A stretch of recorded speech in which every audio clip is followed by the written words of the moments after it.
Hello student, welcome to our YouTube channel Utkarsh Academy. बच्चों, तो आज के वीडियो में हम लोग देखेंगे कि √3 एक इरेशनल नंबर है। ठीक है, इसे प्रूव करके देखेंगे हम लोग। ठीक है, क्या देखेंगे भाई, क्वेश्चन अपने पास एग्जाम में आता है, प्रूव दैट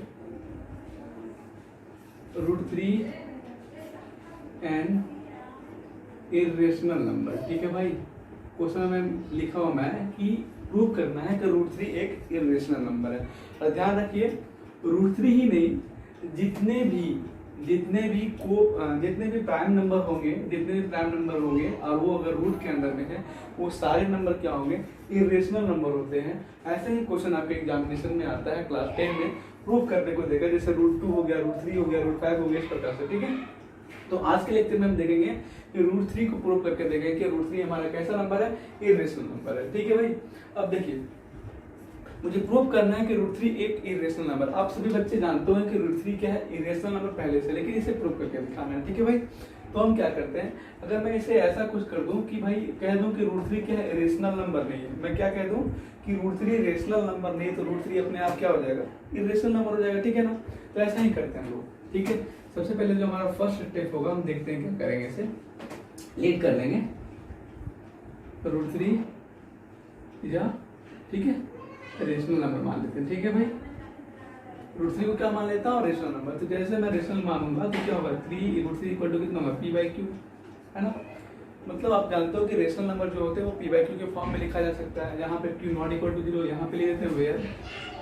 ठीक है, वेयर ले देते हैं, p and q are coprime number. कैसा नंबर है भाई, को प्राइम नंबर। ठीक है, Q नॉट इक्वल टू 0। ठीक है भाई, कि Q नॉट इक्वल टू 0 भी होगा, P और Q को प्राइम नंबर है। को प्राइम नंबर कहने का मतलब होता है कि इन दोनों का कॉमन फैक्टर जो होता है केवल एक ही होगा। ठीक है, कॉमन फैक्टर कितना होगा, एक होगा भाई। अब ध्यान रखिएगा, अगर कॉमन फैक्टर एक होगा, कहने का मतलब ये होगा कि ये जो दोनों नंबर होंगे केवल एक से डिविजिबल होगा, बाकी किसी से डिविजिबल नहीं होगा। ठीक है भाई, तो देखो सबसे पहले फिर हम क्या करेंगे, इसका स्क्वायर करेंगे दोनों तरफ। ठीक है, तो लिखेंगे स्क्वायरिंग बोथ साइड। ठीक है, हम स्क्वायर करेंगे कितना, अगर √3 का होल स्क्वायर करेंगे, p/q का होल स्क्वायर कितना होगा बताइए, 3 इक्वल टू कितना, p का स्क्वायर बाई q का स्क्वायर। मैं ऐसा लिख सकता हूँ, इसे इधर कर दो तो q स्क्वायर करेंगे कितना आ गया, p स्क्वायर बाई 3। ठीक है ना, तो जैसे p स्क्वायर बाई 3 मैंने लिख दिया, तो कहने का मतलब ये होता है कि थ्योरम, एक हमारे पास थ्योरम है। कैसा थ्योरम है देखिएगा, थ्योरम लिखा होता है कि अगर a स्क्वायर बाई 2 लिखा हुआ है, तो कहने का मतलब ये होता है कि फैक्टर थ्योरम है ये, कि a स्क्वायर जो है ना वो 2 से डिविजिबल है। ठीक है, अगर a स्क्वायर अगर इस प्रकार से लिखा हुआ है, तो कहने का मतलब ये है कि a स्क्वायर 2 से डिविजिबल है। तो हम ये भी कह सकते हैं कि अगर a स्क्वायर 2 से डिविजिबल है, तो आप ये भी कह सकते हो कि a भी 2 से डिविजिबल होगा। क्या कहेंगे हम कि a भी जो होगा वो किससे डिविजिबल होगा, 2 से डिविजिबल होगा।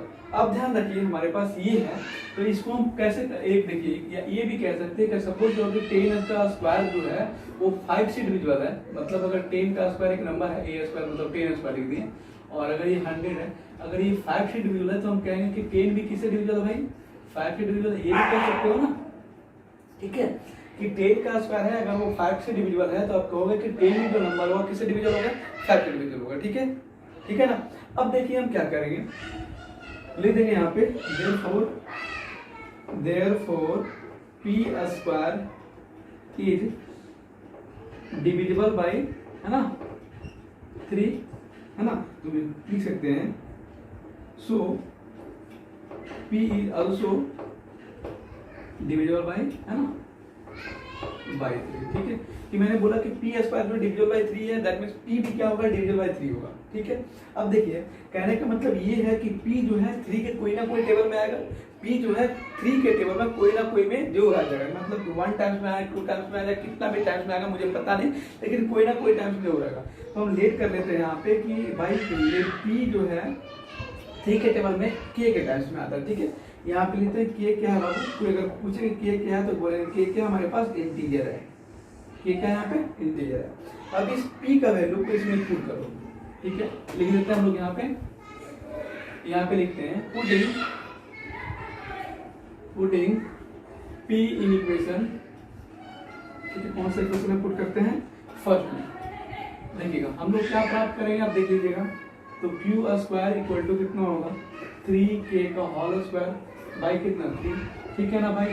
तो कितना होगा क्यू स्क्वायर बराबर 9k स्क्वायर बाई कितना 3 से काट दो, है ना। तो कितना होगा Q square by 3k square, है ना। तो कितना होगा k स्क्वायर इक्वल टू जब करोगे कितना होगा Q square by 3। Same just like ऐसा है यहाँ पे भी हो गया कि हम जैसे यहाँ पे लिखें वैसे लिख सकते हैं कि therefore Q square is divisible by 3, so q is also divisible by, है ना 3। एक कंडीशन हम लिख सकते हैं। अब देखिए हम क्या करेंगे, हमने क्या देखा कि भाई यहाँ पे p भी किससे डिविजिबल हो रहा है 3 से डिविजिबल हो रहा है, और q भी किससे डिविजिबल हो रहा है 3 से हो रहा है। तो आप कह दोगे यहाँ पे कह सकते हो, मैंने पहले क्या कहा कि p और q को प्राइम नंबर है, और यहाँ पे आप देख रहे हो कि मतलब इसका मतलब ये था कि यहाँ पे केवल एक से मतलब ये जो इसका कॉमन फैक्टर कितना होगा 1 होगा, लेकिन यहाँ पे आप देख रहे हो कि इसका कॉमन फैक्टर कितना हो गया 3 हो गया। तो ये क्या हो गया भाई, हमारा गलत हो गया ना, हमारा मानना तो गलत हो गया। हमने क्या देख लिया कि भाई हम जो माने थे उससे तो ये गलत प्रूफ हो गया मेरे पास ना। हमने क्या बोला कि p और q का एक प्राइम नंबर है, दैट मींस p और q केवल 1 से डिविजिबल होता है, लेकिन यहाँ पे हमने क्या प्रूव कर दिया कि भाई ये इसका जो कॉमन फैक्टर है ना वो 3 भी है। तो कहने का मतलब जो हम लोग प्रूफ किए वो क्या हुआ, गलत प्रूफ किए। तो भाई गलत प्रूफ क्यों नहीं होगा, अब बताओ तुम।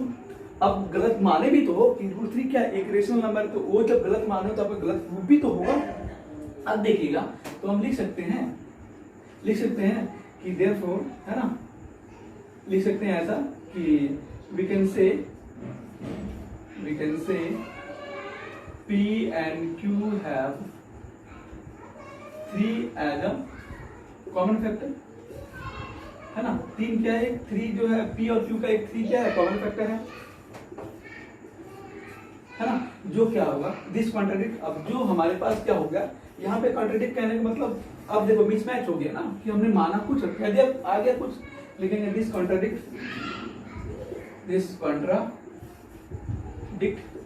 That p and q are coprime number. अब देखो ये क्या होगा, दिस कॉन्ट्राडिक्ट हो गया ना कि ये हमारे पास क्या है को प्राइम नंबर है, जो हमने पहले माना वो तो क्या हुआ रॉन्ग हो गया ना।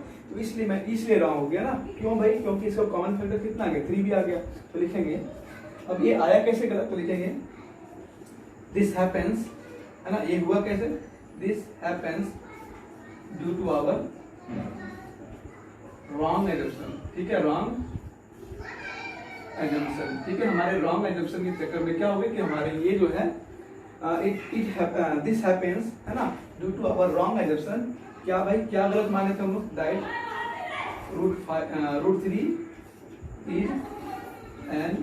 Is a rational number. ये क्या हुआ, गलत हो गया, है ना, रेशनल नंबर। अब हम क्या लिख देंगे, अब देखो यहाँ पे क्या लिखे, this happened due to our wrong assumption that √3 is a rational number. ये कैसे हमारे पास ये कॉन्ट्राडिक्ट हो गया, तो अब इसलिए हुआ क्योंकि मैंने पहले मान लिया क्या कि 3 जो है वो क्या है रेशनल नंबर √3। तो हम सिंपल सा लिख देंगे hence √3 is an irrational number, ठीक है, प्रूफ हो गया इरेशनल नंबर, ये हमारा प्रूफ हो गया, ठीक है भाई। अब देखो ऐसा ही कुछ क्वेश्चन आपके पास होगा, √3 का कंडीशन आपको मैंने बता दिया, √5 का भी कंडीशन ऐसा ही बनाओगे। मतलब ऐसे नंबर जो प्राइम नंबर होंगे, जो क्या होंगे प्राइम नंबर होंगे, वो अगर इरेशनल नंबर प्रूव करने के लिए आपके पास आता है एग्जाम में, तो जस्ट लाइक ऐसा ही कुछ प्रूव करेंगे, ठीक है। कोई डाउट, आई होप सभी बच्चों को क्लियर होगा। और आप लोग √2 का क्वेश्चन इस तरह बनाओगे, √3 का क्वेश्चन ऐसे, √3 का मैंने बता दिया, √5 का बनाओगे, √7 का बनाओगे, √11 का बनाओगे, ठीक है। तो आज का लेक्चर हमारा यही तक था, और अगले दिन जब हम मिलेंगे तो और भी कुछ इससे इंपॉर्टेंट क्वेश्चन हम लोग देखेंगे, जैसे और भी कुछ क्वेश्चन है 1.3 में, ठीक है। तो ये था हमारा एक्सरसाइज 1.3 का क्वेश्चन नंबर 1 टाइप का क्वेश्चन, ठीक है। दैट्स ऑल, आज की क्लास हम यहीं पे कंप्लीट करते हैं। तब तक लगे आप लोग खुश रहिए, मुस्कुराते रहिए, घर में रहिए, सतर्क रहिए और पढ़ते रहिए। Good luck.